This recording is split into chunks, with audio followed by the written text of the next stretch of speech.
Bonjour à tous et bienvenue dans votre podcast Analyse Turf Vincennes. Je suis François Delorme et nous allons décortiquer ensemble le Quintet Plus de ce vendredi 21 novembre à Paris-Vincennes, le prix Ostara. Bonjour François, Claire Martin avec vous pour cette analyse. Une belle nocturne nous attend ce soir sur la grande piste avec 13 concurrentes au départ. C'est un Quintet Plus 100% féminin avec des juments de 5 ans qui vont s'élancer pour cette course en autostart sur 2100 mètres. Exactement Claire, commençons tout de suite par nos 3 grandes favorites. En tête de liste, comment ne pas mentionner le numéro 7, Caline de Vivoin. Cette pensionnaire de l'écurie Rafféjo vient de remporter brillamment le Quintet Plus du 4 novembre sur 2700 mètres. Et surtout, elle a déjà gagné sur ce parcours de 2100 mètres en février dernier. Oui, c'est une jument douée mais délicate. Elle alterne entre des victoires impressionnantes et des disqualifications frustrantes. Si elle reste sage, elle a clairement les moyens de s'imposer à nouveau. Je note également qu'elle sera déférée des 4 pieds ce soir, un atout indéniable sur cette piste. Notre deuxième favorite est Queen's Pride avec le numéro 1. Elle présente un palmarès remarquable avec 12 victoires en 19 courses, dont 6 succès lors de ses 7 dernières sorties.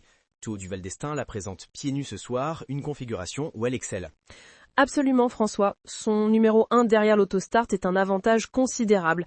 Sa seule inconnue est peut-être sa première découverte de l'hippodrome de Vincennes, mais les Duval d'Estaing sont généralement bien préparés pour ce genre de défi. Et pour compléter notre trio de favorites, j'ajouterai Classica Bleu, numéro 13. Malgré ce numéro difficile, elle a montré une valeur exceptionnelle sur ce même parcours en septembre dernier avec un chrono canon de 1:10:05. C'est vrai que son chrono était impressionnant, mais elle reste une jument irrégulière avec plusieurs disqualifications à son actif.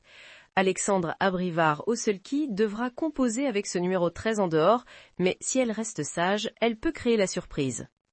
Passons maintenant à nos 3 secondes chances, ces juments qui pourraient bien venir troubler nos favorites. Je pense notamment à Commère de Corday, avec le numéro 4, qui reste sur un succès à Vincennes et une 4e place à Laval face au mâle.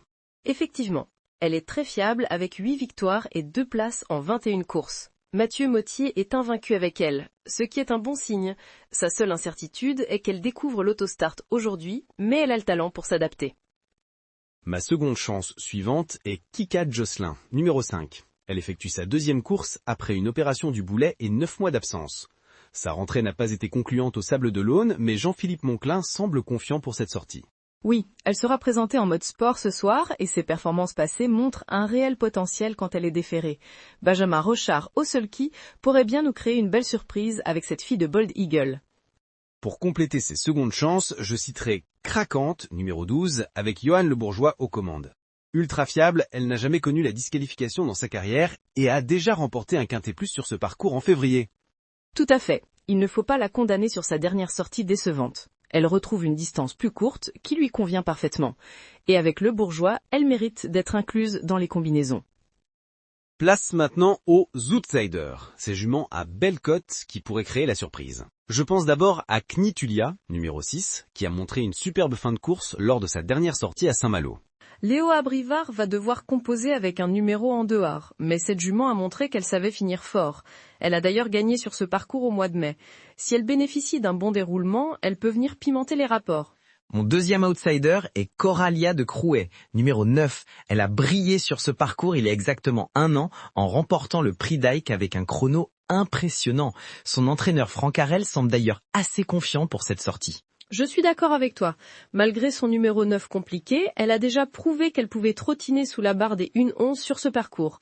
Pierre-Yves Verva connaît bien la jument et pourrait bien nous réserver une belle surprise. Et mon troisième outsider est Kanaka de Busset, numéro 8, qui vient de terminer 2e derrière Caline de Vivoin lors de sa dernière sortie. Sylvain Roger la présente dans une belle condition. Oui, elle excelle sur les 2100 mètres selon son entraîneur. Avec David Thomas au sulky, si elle bénéficie d'un bon parcours, elle peut participer à l'arrivée. Elle n'a pas une énorme marge, mais elle est capable de finir fort. Quant aux gros outsiders qui pourraient créer la grosse surprise, citons d'abord Candide Orco, numéro 3, qui, selon son entraîneur Rémi Després, trouve ici un engagement visé sur une distance qu'elle apprécie. C'est vrai, mais elle n'a jamais vraiment brillé à Vincennes, avec aucun podium en 8 tentatives. La marche me semble haute, mais Alexis Colette la connaît bien et pourrait en tirer le meilleur. Ensuite, Kalinka du Grenat numéro 10 qui a déjà gagné sur ce parcours fin août et qui pourrait se réhabiliter avec un bon parcours caché. Elle n'aura pas la partie facile depuis son numéro 10 en seconde ligne, mais son entraîneur Erno Schirmaï l'a dit prête. Je la vois plutôt comme une possibilité pour les places. Et enfin, osons Cassia, numéro 2, une fille de Ready Cash qui reste sur des contre-performances mais qui sera présentée pieds nus ce soir. Dominique Lochneux espère un rachat avec ce bon numéro 2 derrière l'autostart. C'est une jument difficile à cerner actuellement, mais le fait qu'elle soit déférée et bien placée derrière la voiture peut jouer en sa faveur. À 50 contre 1, pourquoi pas tenter l'aventure dans une petite combinaison ? Et le cheval à suivre particulièrement ce soir est selon moi Caline de Vivoin. Cette jument a un potentiel énorme quand elle reste sage. Si elle reproduit sa performance du 4 novembre, elle sera très difficile à battre. Je suis entièrement d'accord. Éric Raffin connaît parfaitement cette jument maintenant et sait comment l'aménager. Si elle évite la faute, elle a une première chance évidente. Et les 2 chevaux dont il faut se méfier sont Classica Bleu et Queen's Pride. La première pour son potentiel explosif, malgré son numéro 13, et la seconde pour sa régularité impressionnante et son excellent numéro 1. Parfaitement analysé. Quant à nos jeux, établissons une synthèse claire. Pour la base, je pense qu'on ne peut pas faire l'impasse sur le 7, Caline de Vivoin.